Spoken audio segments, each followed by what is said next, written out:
What's going on, Suburban viewers? I'm here at the Siegel Center with a very special guest who pretty much grew up here and is taking his dreams to the next level on Broadway. I'm with the one and only Brian Schwartz. Hello. How are you, man? I'm doing well, thank you. I'm doing great. Welcome back to Montreal. Thank you very much. Thank you. There you go. How does it feel being back? Oh, I love it. I try to visit at least a couple times a year. I come back and visit my family's all still here, and my friends and my roots in the theater are all here. So I love to come back and visit whenever I can. Amazing. So I saw you starred in your first play was when you were 5 years old. Yeah, yes, I did. When I was growing up, I used to be part of a community theater company here in Montreal called Purple Dragon Theater. And yeah, my first show was, we started rehearsals when I was 5 years old. It was Annie. I played Max, who was a boy version of Molly, who was the youngest orphan in the play, typically played by a girl.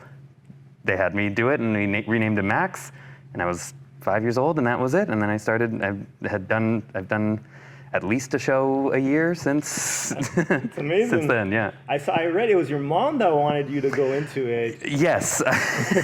Yeah, I think there was a time there where we had tried out hockey and things. There's a funny story my mom tells sometimes how they knew that I was probably going to veer away from sports and maybe toward performing. I would play hockey when I was 4 or 5 or whatever, and my mom would say that we would be playing a game and the puck would be over on one side of the ice and I would be on the complete opposite side of the ice waving to my parents in the stands, and they were like, that's the thing. You had your priorities straight. There you go. And so I think she saw it in the newspaper, like auditions for this new production of Annie, this new community theater group, because that was their first show. That was Purple Dragon Theater's first foray in Montreal. That was the first show, and then from there, it became a very popular program. I did it for the next, I think, like 9 years while they were in functioning here in Montreal. And at the peak of it, they were doing 4 shows at a time, and they had a kids cast and teens and adults, and everybody would eventually do the shows together. And it was a really great. And we would go and we for a while rehearsed at Cavendish Mall. There was like a room in Cavendish Mall, yeah. And it was very popular within the community. A lot of people that I went to school with, that I was doing things with, I was also doing things here at the Siegel Center at the same time. A lot of those same people, and then through JPPS and Bialik and my whole upbringing, you guys all grew up in the same, like you guys did the same programs growing up, and you kind of... Pretty much, yeah. I went to JPPS and then Bialik here, two private Jewish schools, the elementary school and the high school, and a lot of the same people that I was in school with we would be after school together at Purple Dragon, and then eventually I would start doing the shows at Bialik Theater, and those were a lot of the same people. Progression. Yeah, exactly. So when your mom proposed you the idea initially, was that on your radar at all, or this was just something that you kind of just did to make your mom happy? I mean, I was 5. I don't know. I was 5 years old. I think I was probably excited by it. I guess I probably had an inkling that this was something that I was going to be interested in doing, that performing was going to be interesting. I don't think so. I mean, you have to ask her. If you know what? I have a memory of that audition, and I think I was very, very shy, and I insisted on auditioning from behind, like there was like a corkboard, like a blackboard thing, and I'll have to ask my mom to verify this, but I'm pretty sure I insisted on auditioning from behind the thing. So I wasn't immediately comfortable with the stage. This probably got you out of your shell because you haven't stopped since. No, absolutely. I credit anything in my future and in my present in theater back to Purple Dragon Theater, back to the Siegel Center, back to Bialik Theater. These programs that I was doing as a kid that really, really gave me my start in understanding what went into a piece of theater at any scale. Amazing. So you were really, at first you were more in the performing side of things. Yes. I've seen you sing, I've seen you act before. Fantastic, by the way. Thank you. So you kind of started from the 5-year-old spot. You started doing more theater. Yeah. What was your first leading role? My first leading role? That's a good question. I guess it was, so I did Annie, I did Oliver. I used to be able to rattle off all the shows that I did. I don't think I can do it anymore. But the 4th one I think I did was Joseph in the Amazing Technicolor Dreamcoat, and I played Joseph, or a version of Joseph. There was like an older version of him and a younger version of him. Yeah. So I guess that, but really where I think I started to like come into my own as a performer was probably much later, when Purple Dragon had ended its tenure here in Montreal, and I switched over to start and started doing shows at Bialik in my high school at Bialik Theater. And we did, when I was in the 10th grade, it was my second show there. We did a production of Moulin Rouge, the adaptation of the movie. That didn't exist. Now it's a big musical on Broadway and has been for a few years, but that didn't exist at the time. This was just Anissa Cameron, who ran the program there and became a good friend and director and fellow theater artist through all these years. She cast me as the lead in that. We called him Sebastian. And that, I would say that I really look on that production in 2012 of Moulin Rouge. Was it a defining moment in your career kind of thing? I think so. And then, I did shows consistently through the rest of my time, especially here in Montreal, and then even a little bit later, which we'll get to when I moved to Toronto and then to New York. But yeah, I would say that my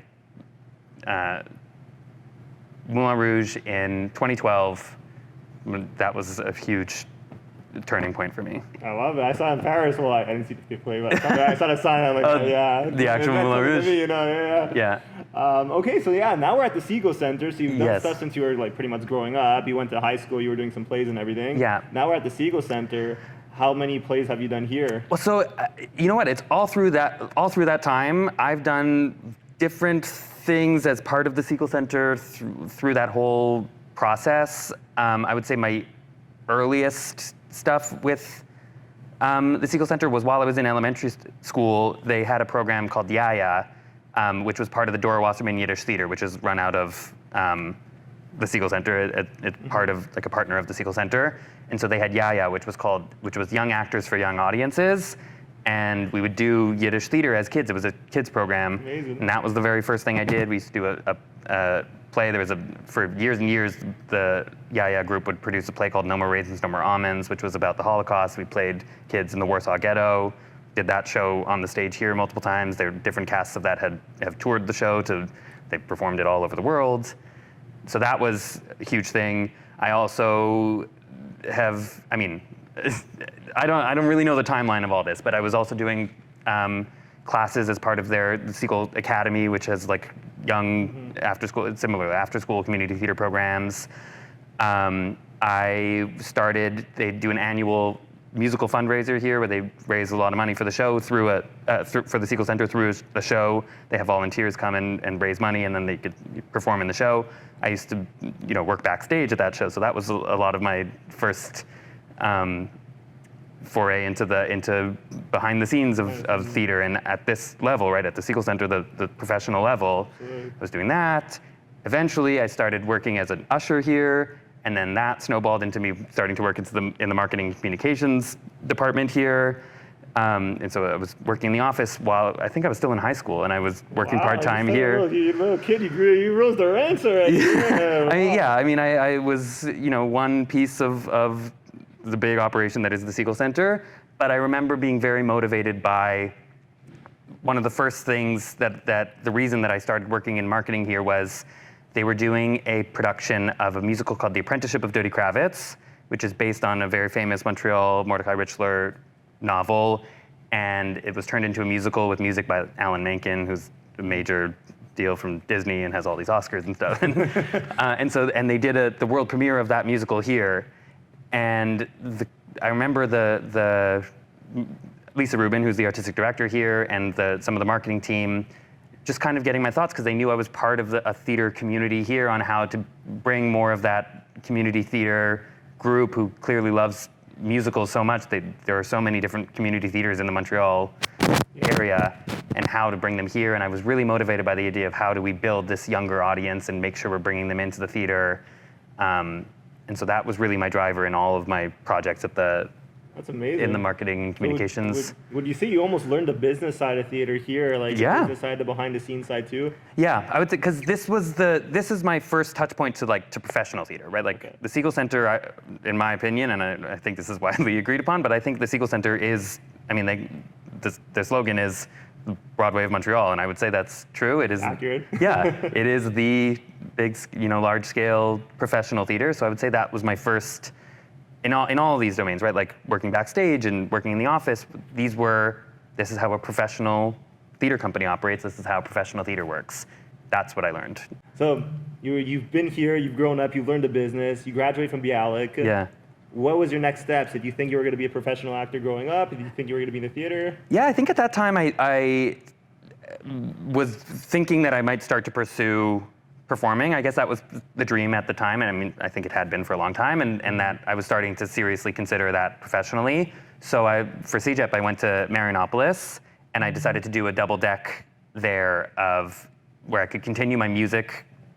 Really, my main driver was always the singing. I like performing in musicals, I like acting, I like dancing, but singing was always my love. And so I did the Marianopolis music program. I studied jazz.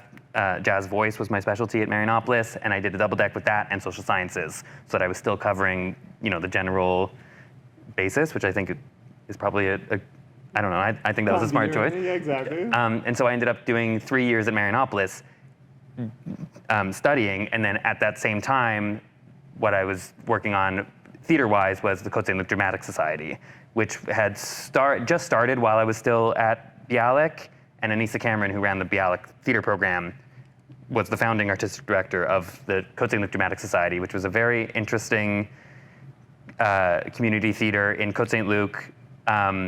As part of the city, like the city of Côte Saint-Luc, this was like an official program from the city, a municipal program there, so it was very well supported by the city of Côte Saint-Luc. Mitchell Brownstein, who has long been the mayor of Côte Saint-Luc, is the producer of, and it was basically his brainchild to start the Côte Saint-Luc Dramatic Society. So that was a great opportunity to continue performing, and that was still community theater, but the level was clearly rising. I think, and I might be biased here, but I think the Côte Saint-Luc Dramatic Society continues to be, and certainly was, very well respected in the Montreal theater community. And so my first show out of Bialik with the Côte Saint-Luc Dramatic Society was Catch Me If You Can, the musical, which is still to this day one of my favorite shows ever, and I was lucky enough to get cast as Frank Abagnale Jr. It's the Leo role, right? As the Leo DiCaprio right here. Yeah, I mean, it's a different version of the story. The musical, it's a big, big showy show. The music is all written by the same guys who wrote like Hairspray and big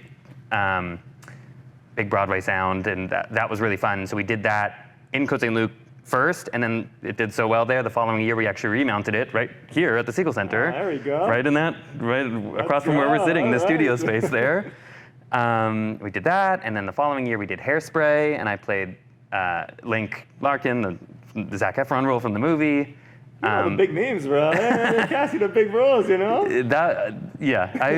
Again, thank you to Anissa Cameron here. Thank you to Anissa Cameron, that's it. I think there's pieces of my theater upbringing that are all sprinkled throughout all these places that we've been talking about, but Anissa's guidance in as a performer, and what we I guess also skipped over is I was doing a little stage management at the same time, and so I was getting all of these pieces and helping her through the whole tech process and starting to learn what theater tech looks like and all that. That was all through Anissa, and so she kept casting me in these great roles that I still. I love how you never forgot your roots, because you're saying people by name. You're really humbly. I could tell in your voice that you're super grateful to this day still. That's an amazing quality. We appreciate that. Yeah, no, I absolutely. I think it's very clear to me.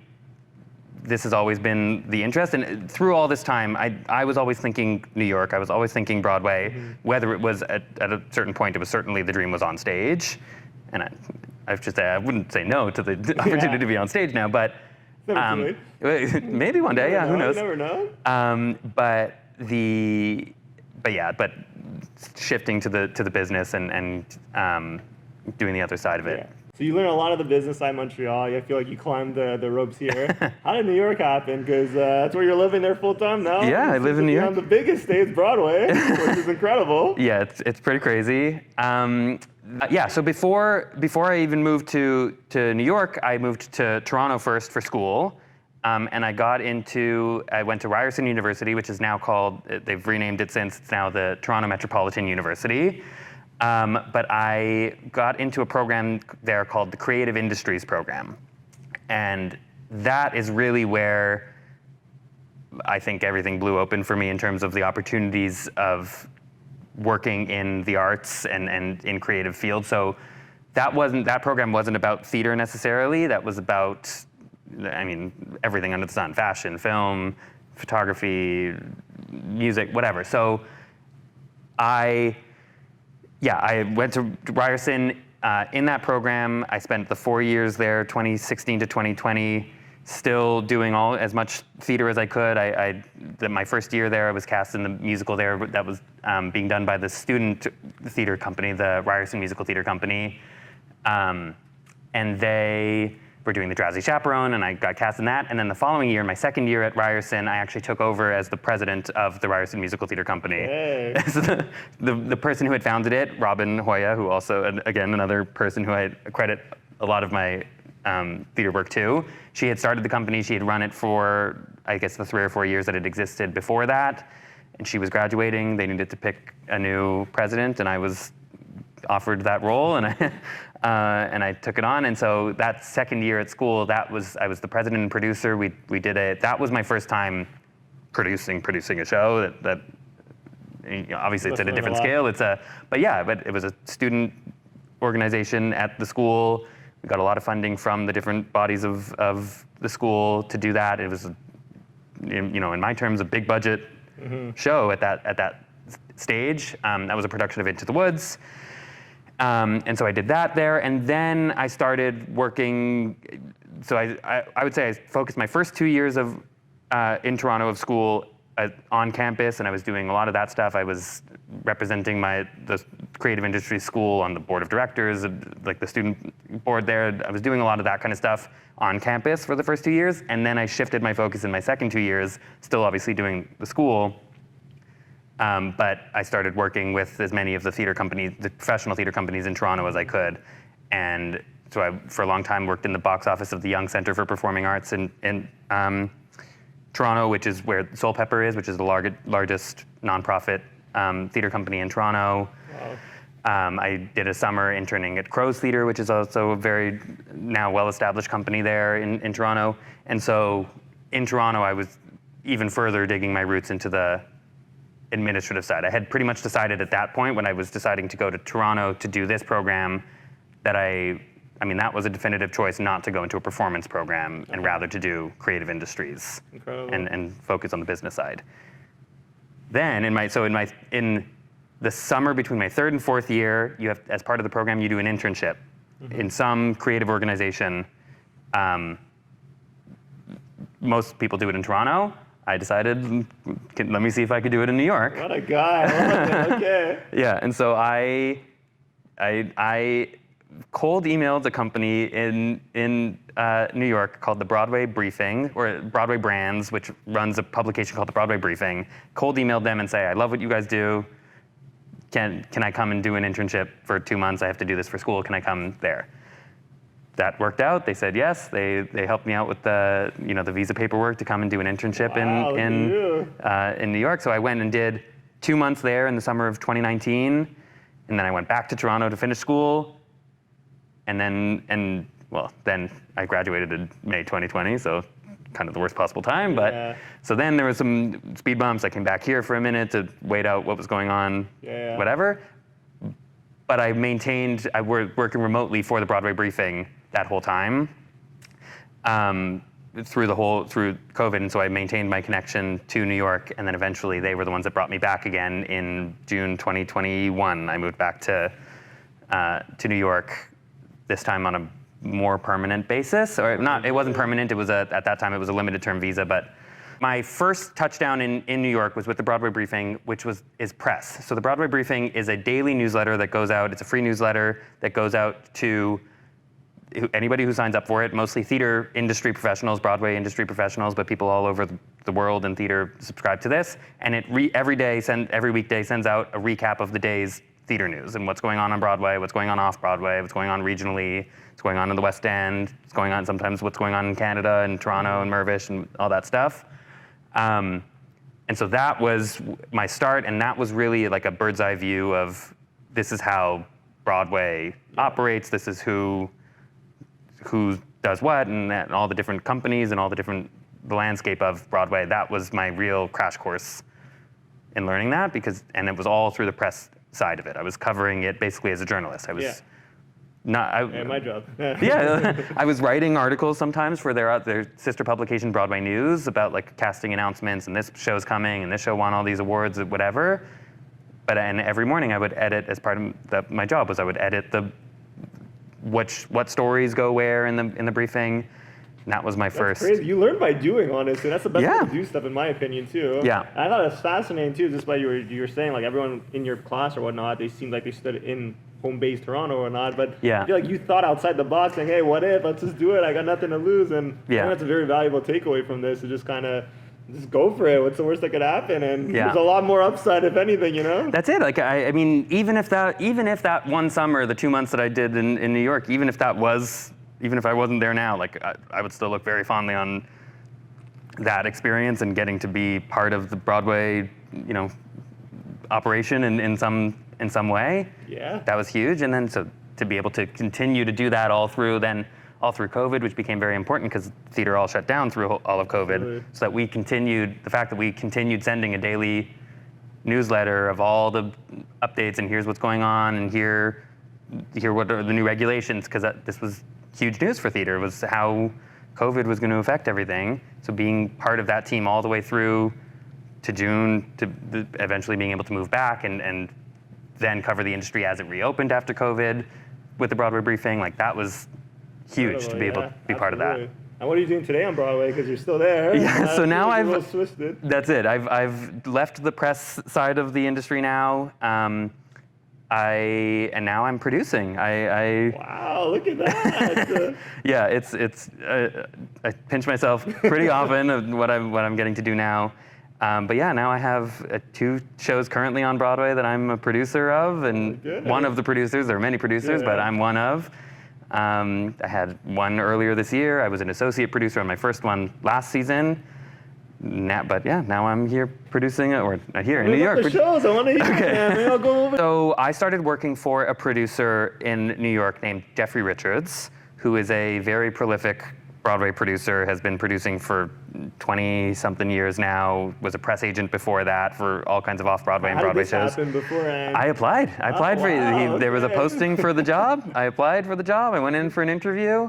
I think I also, again, I had been making connections. I had been meeting people in the industry through my time at the briefing and doing some other, I was doing video on red carpets for a while too. This was all happening around the same time. So I was meeting a lot of people. So I think that along the way, some of the contacts that I had made also recommended me to the job. So I don't think it was a totally cold application. You did the work, man. But you built a name for yourself. You put yourself out there, hey, and that's what happened. I applied for the job, and so I started working in Jeffrey's office. It's me and 2 other producers there.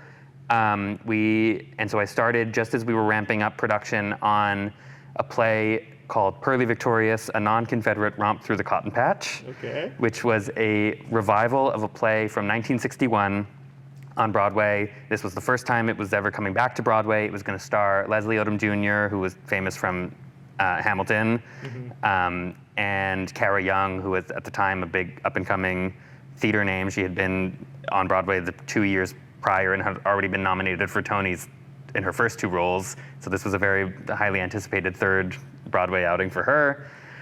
And I got to be, my title was an associate producer on that. So I was really more helping just the day-to-day operation of getting the show ready and getting us up through into performances. And that show ran in the fall of 2023 for a few months, and it was a limited engagement. It was only going to be on Broadway for a few months, so we saw that all the way through. We actually extended it by a month into, I think it went to February 2024. And that was my first professional credit on a Broadway show. I was an associate producer on that play. Jeffrey Richards works on many, many, many projects at any given time, because then there's always the next ones lined up. And so then that was the one play that we did in the 2023-24 Broadway season. And now we're in the 2024-25 Broadway season, and we've done 3 plays on Broadway in this season. So in the fall, this past fall, we did a revival of Our Town by Thornton Wilder, which is considered to be the American play. It's from the 30s. It's about a small town in New Hampshire. Yeah, I actually did a class in Dawson, the acting, and it was our town too. Actually. There you go. There you it's go. a very famous play. Bringing that back, that was the first time in like over 20 years that it had been back on. It's been on Broadway several times with all kinds of big stars. Yeah. We did. We revived the play. It starred Jim Parsons from The Big Bang Theory, and Katie Holmes, and Zoe Deutsch, and Ephraim Sykes, who's a big Broadway star. It was and 28 actors in a play, which is completely unheard of on Broadway these days. So that was very, very cool. That was my first show as a producer. That's insane. That's insane. But even like, what's it called? My childhood Batman Begins, and you say Katie Holmes, I'm like, that's insane. Well, there you go. Okay, It's crazy. Even Jim Parsons, I watch him every day. Yeah. So you were working up close with people like the. The very first day of rehearsals for our town, Jeffrey had the brilliant but crazy idea to bring everybody in the cast up to Peterborough, New Hampshire, which is where Thornton Wilder wrote much of the play and based Grover's Corners, which is the fictional town it's set in, on this town, Peterborough, New Hampshire. Problem is, Peterborough, New Hampshire is a 4.5-hour drive from New York City. Oof. But we did it. We took everybody on 2 buses. In the morning, we met at the theater, which was a great moment too. The whole cast meeting for the first time right outside the theater that they were then going to go perform the play in a couple months. And we drove everybody up, including Jim Parsons, and everybody got on a bus together, and we drove 4.5 hours up to Peterborough, New Hampshire. Bonding? Exactly. It created a really immediately tight-knit community for the group, and I have felt this ever since. You felt that community in the community that they were then playing in our town, But yeah, so that from that very first day, we were there, checking in rehearsals, and then then eventually you moved to the theater, and then that play ran from October to also ended, I think, in January. I think it closed. So it was always going to be a limited run, very much there and backstage with them as needed. As a producer, our role is not. I don't really have a function in terms of actually operating the show. The day-to-day, doing the show, that is left to, there's a whole team that we hire and that is in charge of operating the day-to-day of the physical putting on the show. We operate the day-to-day of the business of how we're going to market it and monitoring the sales and influencers and all these conversations now. And so that's more the piece of it that we touch. But yeah, we're very much up there with the creative team and the That's amazing. cast. Yeah, especially someone like you who has so much knowledge in it too. So I'm sure even if you get a peek at what's going on in the production side, probably you get goosebumps or whatnot. Thrilling. Yeah, we did that first day, and then I don't think I visited the rehearsals again until a couple weeks later when they were running the play, and there was the director Kenny Leon, who's also a very prolific director, does many Broadway shows every year. Mm-hmm. He has started a system, and actually he directed Pearly Victorious also the previous year. And at that show, he had started doing, I think is a pretty unconventional thing, doing open rehearsal runs of the show where we would invite, friends of some of the cast and some of the producers and fellow people into the rehearsal room to watch them run the show, just in the rehearsal room. And I remember getting to watch a run through of our town in the rehearsal room, and I was just like, oh yeah, we have something special here. Good, yeah. And it was that we got really good reviews. It was a really good, really good production of such a classic play to be able to do that was. And then at the same time, we were opening a new musical called Maybe Happy Ending, which I'm also a producer on, and I'm so excited about this musical. I can tell by your face. Yeah, now we can get into it. So Maybe Happy Ending is a new musical originally from Korea. It originated in Seoul, Korea. It's been a huge hit there since 2016. They've revived it in Seoul a ton. And now it's been translated into English, kind of reformatted into more of what we in North America would call an American musical, and has been translated and now is having its Broadway English language premiere on Broadway. It's a musical, so the musical is set in the future. Okay. It's the future in Seoul, Korea, and we follow 2 robots they're called helper bots. It's in a future where we have robot assistants, human-like robot assistants, and it's about 2 retired helper bots who are living in the helper bot yards where retired helper bots go to live out the rest of their battery life. And it's Oliver and Claire, and they meet, and a connection sparks, and they go on an adventure together, and it's about 2 robots that maybe they fall in love. Wow. Maybe they'll have a happy ending. That may be happy ending. So it's brand new. It's directed by Michael Arden, who is also a very prolific director. He just won a Tony last year for Best Director of a Musical for his the revival of Parade, which is one of my favorite shows ever. And so he is the director. It stars Darren Criss, who's famous from Glee and has been doing and also did How to Succeed in Business Without Really Trying on Broadway at one point. Yeah. Yeah, and so he stars in it, and then with Helen J. Shen, who is a newcomer. This is her Broadway debut. Really up-and-coming talent, and so they're the 2 leads of it. They play the 2 lead helper bots. It's a very, very beautiful musical. That opened officially in November. We got extraordinary reviews. Thank you. I'm not surprised by the description. I want to go there. I'm going to New York soon now. It's one of my favorite things I've ever seen, and so to be able to get to work on it as a producer, I'm very fortunate I get to be part of it. This is obviously a long time. Jeffrey has been involved with it for 7 or 8 years now, long before my time in New York at all or whatever. But the fact that I get to now work on this and be part of, again, a small part, but part of the machine that keeps it running, and it's in performances now. It's on Broadway. Wow. Maybe happy ending. Amazing. Yeah, and so that's the musical, and then in the spring, currently we have Glengarry Glen Ross. That is also a revival of a classic play from the 80s by David Mamet, and it's since been on Broadway. It was on Broadway then. It's been on Broadway twice more in 2005 and 2012, both times produced by my boss, Jeffrey Richards. And now we are getting the 4th Broadway iteration of this play, Glengarry Glen Ross, and it stars some real powerhouse names. I saw some really, really big ones recently, Kieran Culkin. Kieran Culkin stars in it. It's Kieran Culkin, Bob Odenkirk, Bill Burr, and Michael McKean are the 4 stars. There's a few more actors in it, but you ever think growing up here at the Segal Center you'd be working with these types of entrepreneurs kind of thing, No. Wow. I mean, I don't think anybody saw that coming. Even for it's a little bit crazy that Kieran Culkin is coming just off, Succession, and then his movie A Real Pain, wins an Oscar, and then literally a week later starts performances on Broadway. That is unheard of, because he had been. You knew you were producing, that's why, Sure. Yes, I was the reason Kieran Culkin signed on to do Glengarry Glen Ross. Sure.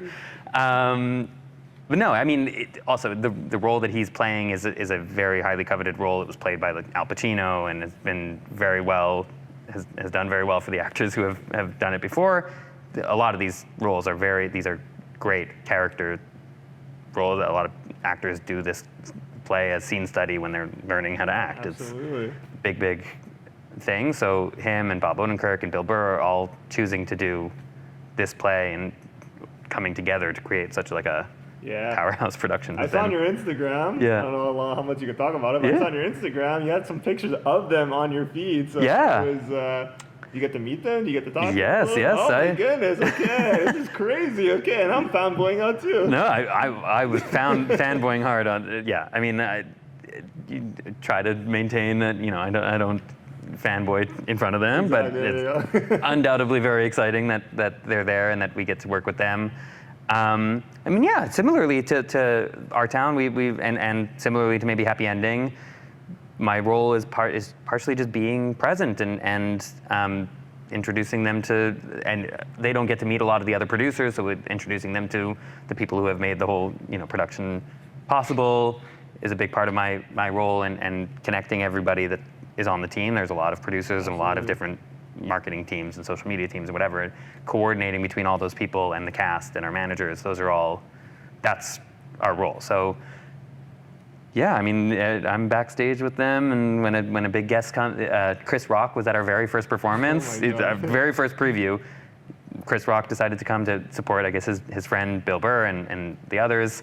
So I brought him backstage and we took a photo with them, and wow, that's insane. Yeah, it's again pinching myself every day that I'm pinching myself too, hearing it. I'm talking to someone who knows this stuff too. Yeah. Incredible. Yeah. What's next for you, man? What's next? Who knows? I mean, we have, again, Jeffrey. So everything I do now is I'm working with Jeffrey Richards. He is the lead producer of all the projects that I am working on, and he has, and so we've created, the two other producers in the office and I've created a production company. MBP Productions stands for Maya Brandon Patrick Productions. Amazing. And so we are now, I mean, Jeffrey and MBP Productions, we have like 14 active projects in development, all at varying stages of, right, some of them are where we have a revival, there's an actor attached to it, and we have to wait for all the other pieces of the puzzle to line up for it to go to Broadway. There's other plays that I've just read the first draft of a new play that we're working on.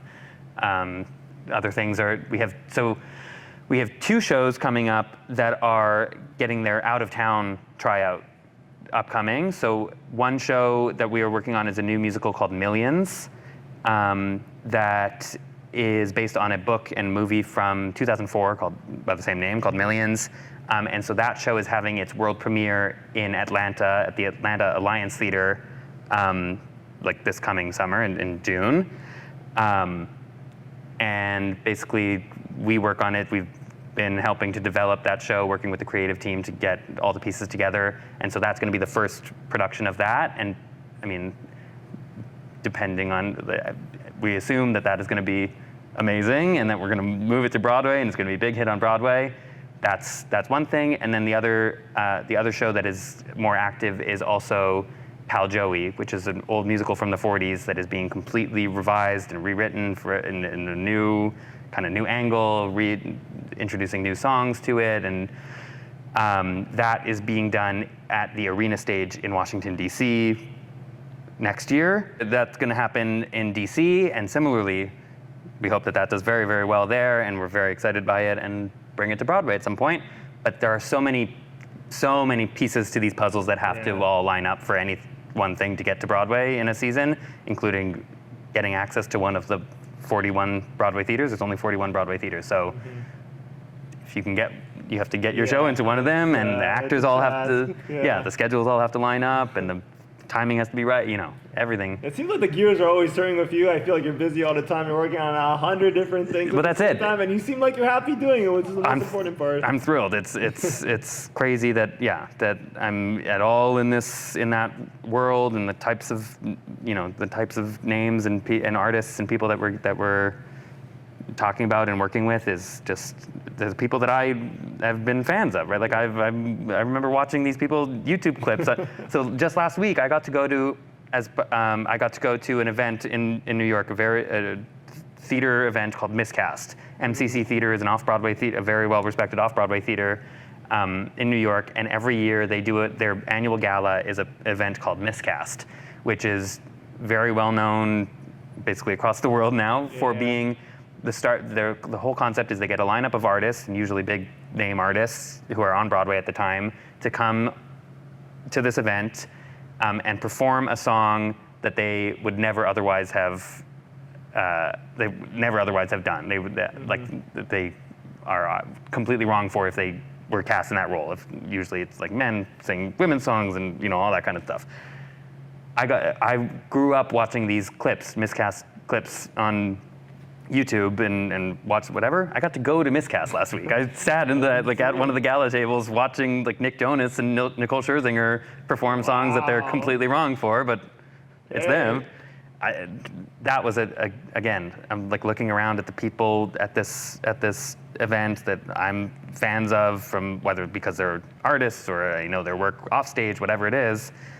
And I was like, that I get to be here with these people in this community is crazy. I think this is an incredible story. I think the fact that you're from Montreal, you really started in this community, you rose it, and then you made it to the big leagues, and you honestly did it all the right ways. You really worked hard, you networked with the right people, you thought outside the box. You had the singing, the talent background with it too, and I'm just very proud of you, and I'm happy to hear about this stuff. I love stories like this. It's incredible, man. I can't believe it, but I just to bring us back, like the reason we're here today, the Siegel Center. This is my whole origin story of theater. Yeah.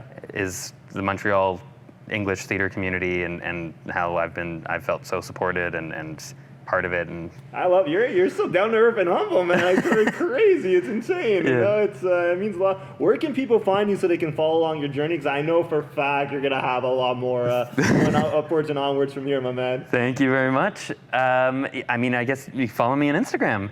I'm on Instagram at Brandon J. Schwartz.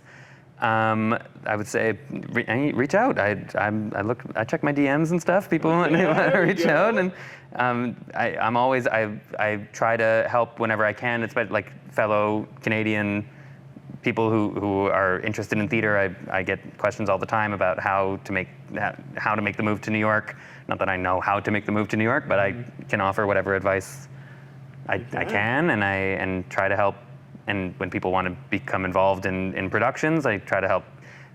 Part of my mission now in New York, and that I've a little bit created somewhat of a community there, and have what I've now just started to do, actually, like in the last little bit, my passion has been to now reach back to my community in Montreal and Toronto, and the artists and theater workers that I've met there, and try to connect them more to the Broadway world, and try to dispel some of the myths of how Broadway works and and that works in a few different ways, right? Like explaining the business of it, how investing and producing. Like if people want to be involved in that way, I'm happy to answer whatever questions people have in that domain.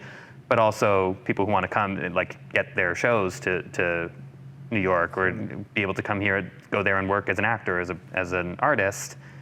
That's what I'm trying to do now. I love hearing that, man. This is something that even me, when I have this platform, I want to give it out to young guns like you guys, like you, sir. And the fact that you're just doing this willingly, and it's a big passion, life mission. Chapeau to you, bro. That's incredible. Thank you. Yeah, that's my hope. I would love to premiere a new Canadian-originated musical on Broadway. I mean, Come From Away did it. Come From Away got a lot of legs for us as Canadians in the community theater, in Canadian musical theater. I want to bring the next one, the next Canadian musical to Broadway. If you have a musical that you want to bring to Broadway, let me know. All right, well, hey, I'll be there to cover that one, that's for sure. There you go. We'll have you on the red carpet at opening night. Okay, now we're talking. Okay, there we go. I like this guy more and more. Keep going. Honestly, it's been a pleasure. I appreciate this guy's been here for the weekend, and he made some time for us today. It's been incredible, and best of luck going forward. You're the man, and I was the milkman, by the way, in our town. Oh, you were? I was the milkman. How we knew the milkman. I love that. Prime role, I'm sure. Amazing. I mean, he is. It's very important. There you go.